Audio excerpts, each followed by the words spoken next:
Hi, welcome to another episode of Simply Sauce with Chef Mel. Today we're going to do some desserts. So one of the most Googled desserts out there is, some say biscotti, I say biscotti, just because I like to throw a little Italian intonation in there. So we are going to make some biscotti today. We're also going to make a lemon ricotta bundt cake. Yeah, so we're going to do both. Very Italian, all right? Cranberry orange biscotti is what we're going to start with. So I will admit to you all, I'm not the greatest baker, but I can knock it out with this biscotti. I don't like to follow directions. I don't like to bake very much, but I can do this, and the other one's pretty easy too. So I think you guys will like these. So we're going to start out. We've got all of the ingredients we need here, and I'm pretty sure you guys know how to zest, but just in case, I did one. I've got my zest here, and I'm just going to show you just how I did it. You wash the oranges, and then you just take a nice little grater, hand grater, cheese grater. I like these. They're just a little bit easier than the up and down of the old-fashioned cheese graters. So we just want to get some good zest. That's really what's going to flavor the biscotti. And actually, there's not any orange juice in it. It's all going to be orange zest. And it mixes really well with the cranberry flavor. I mean, who doesn't like orange and cranberry mix? It's just a good pairing. Here we go. All right, so we're gonna start by following the directions. This recipe is on chefmel'sauces.com. So in a large bowl or stand mixer, we're gonna put the sugar in first. Okay. And we got this nice KitchenAid mixer. These things last forever because I think this bottle is as old as I am. So we're going to do the sugar. We're going to add the olive oil, the orange zest. Now the orange zest says a tablespoon and a half. All right, so we got about a tablespoon there. And I don't have a half measure, so I'm going to kind of cheat. Oh, look at that. That's about half. I know you have to follow the recipe when you're baking, but it's orange zest. I don't think that's going to make that much of a difference. All right, so we'll get that off of there. All right. Always got to have time. All right, so we did that, and we're going to do vanilla and eggs. And then with the eggs, I always like to crack them in a bowl because you just never know. If you get eggshell and that mixture right there, you're going to be cussing at yourself because you got to try to dig that eggshell out. It's not even worth it. So just put it in the bowl first, then add. Okay, now we're going to start mixing this up. Crank it up. There we go. All right, so while we're mixing that, we look, and the dry ingredients are the flour, baking powder, baking soda, and salt. So I'm just going to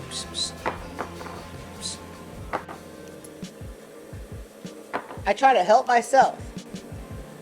Make it easier. You know, I'm all about simplifying. And keeping it clean. We're going to start putting this flour mixture in.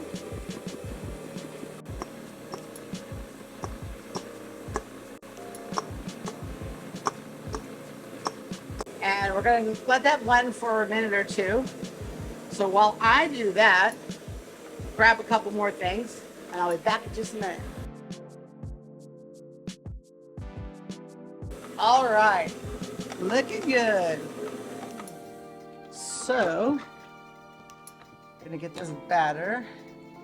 Now, when I was a kid, my mom would give me well, mostly with mashed potatoes, but sometimes with stuff like this. I would wait like a little puppy dog for her to be done mixing. Of course, then it was the little double hand mixer. You know, the one that makes the static on the TV go when you plug it in. That was back in the 70s. Anyway, I would be there like clockwork waiting for this so I could enjoy and get every last bit off of those well, not blades, that would be dangerous, but you know what I'm saying. Okay, so now we're going to fold in the cranberries. I don't know, any Schitt's Creek fans out there, you know why I'm giggling right now. David did not know how to fold in the cranberries, nor did his mother.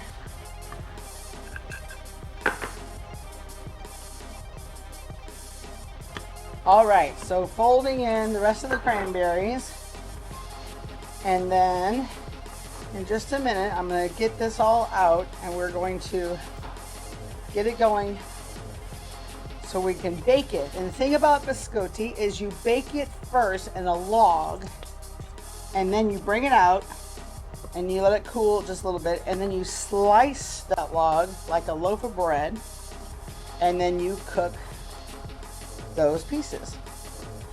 All right, so let me get my stuff together here, still folding. We'll be back in just a minute. All right, so we've got everything folded in, and if you have wax paper, you could use it, or if you have parchment paper, you can use that as well. Not just kind of like bread, you know, you just little floured surface, because you want this to kind of be like a dough ball in a way. We're going to shape this into a log. So I'm going to go like that.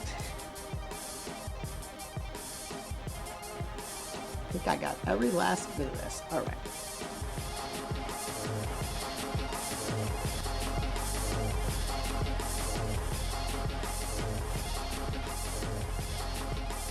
Doesn't have to be perfect.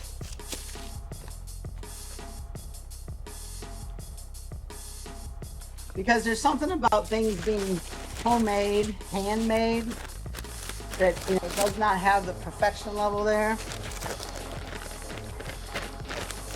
And this is sticking more than usual, so that's okay. We just improvise, because, you know, things don't always turn out perfectly either. And I think that's what scares so many people away from wanting to make things themselves, because they think that they're just going to fail. Yeah, don't be afraid. It's okay. You just put a little more flour on the surface. That's what will keep it from sticking so much.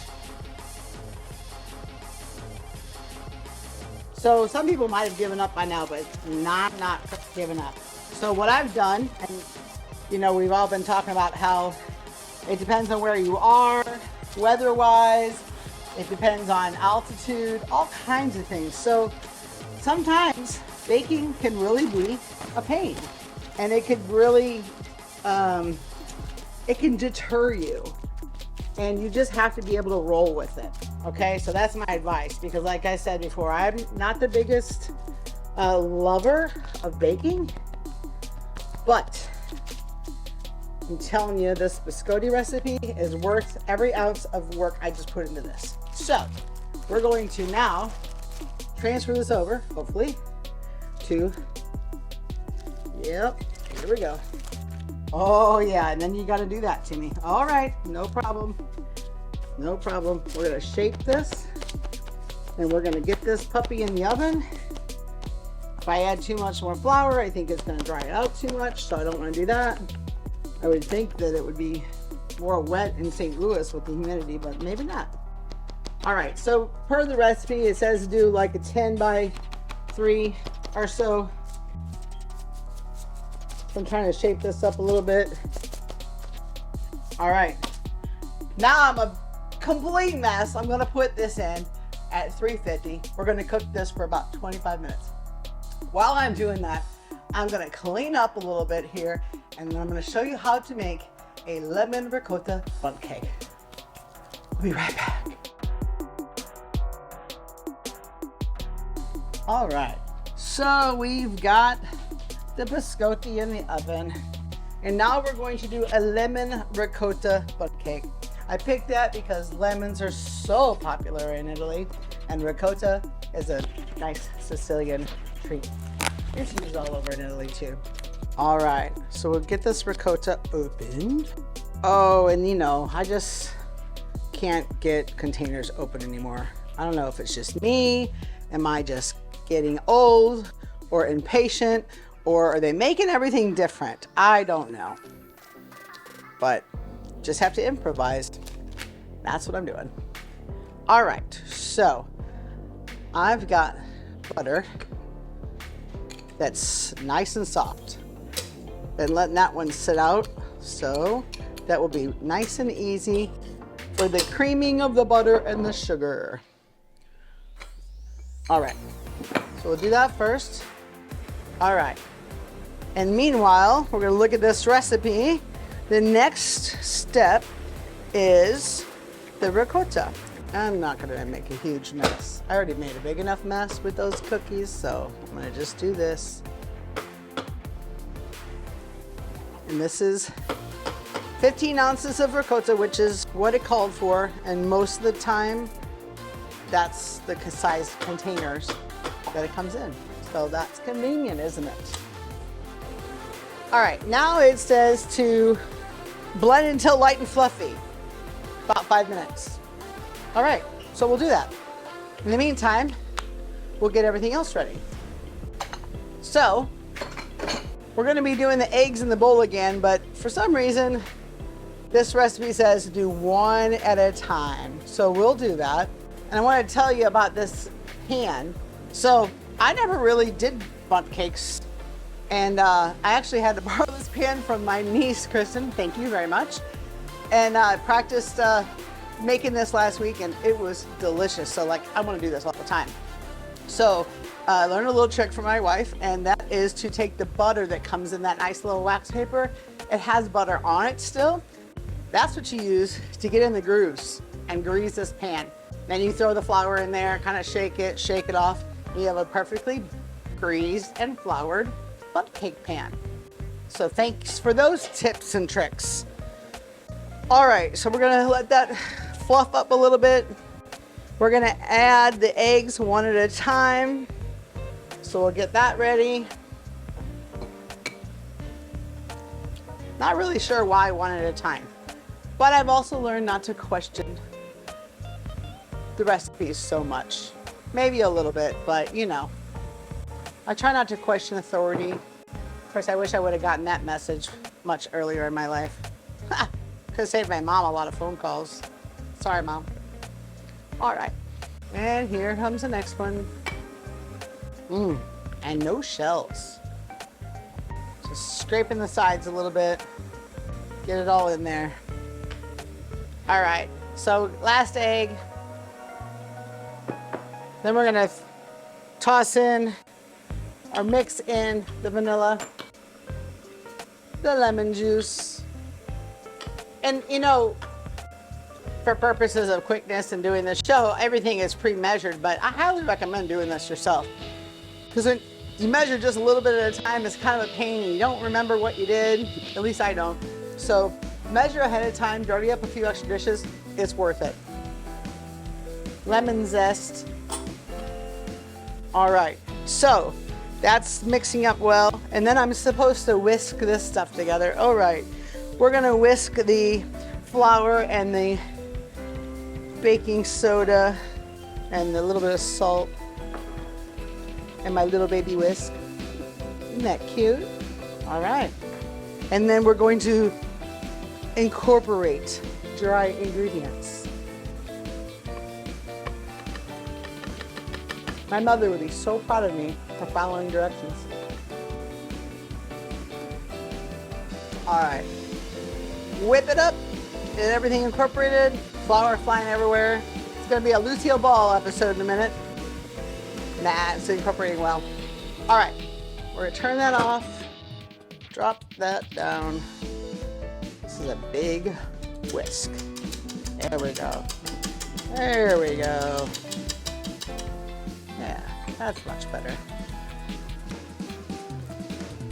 Scrape the sides, get everything in there. There we go. And then we're just gonna pour right into this pan.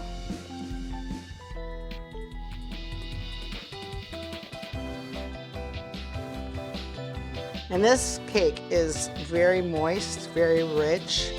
It's almost similar to a pound cake when it's done. It's quite delicious. I was very impressed when I made it. And that's why I wanted to share it with you guys. It's pretty darn easy and it's pretty darn good. And it's one of those that you can slice and bring to a party. You can freeze it, have it a little bit later. You can serve some strawberries over it. I mean, you can really, it's versatile. You can do lots with that.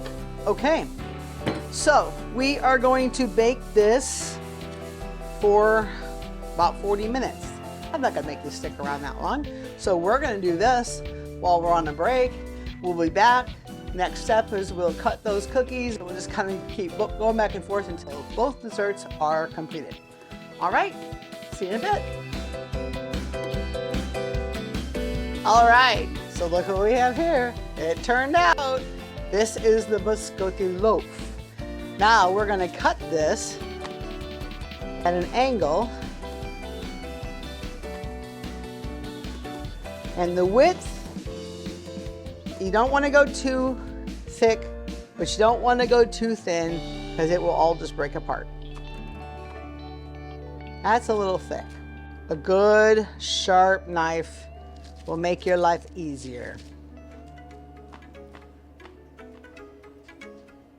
It's a little hot, but that's okay. I just want to do this and get these back in the oven. So I've left the oven on, and this little piece is going to be for me. Okay. Maybe. I'll probably put those in the oven too. All right, so this is how it goes. See that? Biscotti. We're just going to put these right on the parchment paper. Don't want to use oil. These cookies are supposed to be a little drier. That's why you dip them in coffee. That's why they have a nice crunch. So that's why we're using the parchment paper. Okay, so I made them a little wider. There's some big biscotti. But yum, yum. You can sell those in a coffee shop. Come on now. Anybody has a coffee shop and they want my recipe, just go to www.chefmel'ssauces.com and you can do this yourself. All right, so I'm gonna put these in the oven. We're gonna bake these for, I think, about 5 minutes each side. Let me look, let me look, let me look. Oh, it says bake for 15 minutes, turning once. They should be very light golden brown. I'm gonna say check them at about 8 to 10 minutes and see. Turn them over. If they're getting golden brown already, just turn them over and do like 5 more minutes. Sound good? All right, so we'll do that. We'll be checking on the cake. We'll be right back. All right, so we have biscotti. Look at that. It's golden brown. It's perfect. Here I was giving you the lecture about how it doesn't have to be perfect, and it turned out to be pretty darn perfect. So, oh, that one broke. That's okay. These are served with just about anything. Served with coffee, cocoa, or just eat whenever you want. So, there's one little extra thing if you want for my chocolate lovers out there. You can melt some chocolate and drizzle it over the top, or you can melt a little more chocolate and take these once they're cool and dip, say, half of it in there, and then let's put them on a pan, put them in the fridge, let that cool. And if you don't want to do that, that's perfectly fine because these stand alone. They're very good just by themselves. All right, so now we have the cake, and this is the true test if we can do this or not. See if this turned out. Fingers crossed. I'd say it worked. Man, who greased that pan? That was so good. Look at that. Now, we're gonna let this cool, all right?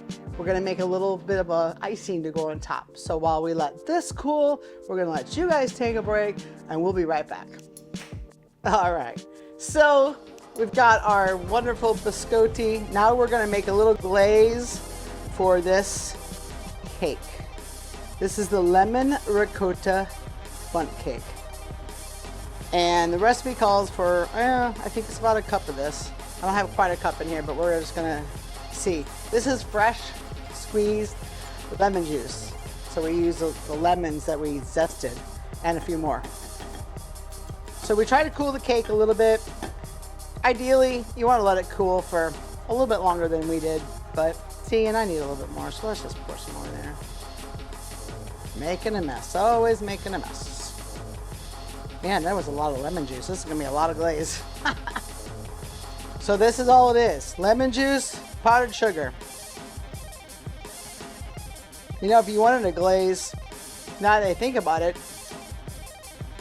when we did the orange zest for these biscotti, if you were to then squeeze the orange juice out of the oranges, you could make a little glaze for those too. That and powdered sugar would make a nice little glaze for those cookies. Not that you need it, but if you wanted it, you could. My goodness, this is a lot. There's a lot more lemon juice in there than I was thinking. But this is it. This is simply the glaze. Now that it's thickened up a little bit, we're not going to use all this glaze on this cake, y'all, because that would just be too much. All right, that should be good. And then we're just going to do this.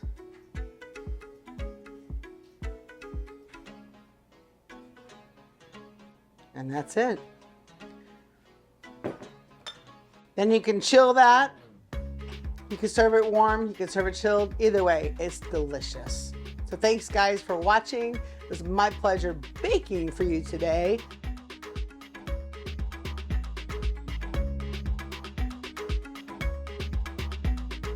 All right, so today's episode was brought to you by Chefmel'S sauces, located in St. Louis, Missouri.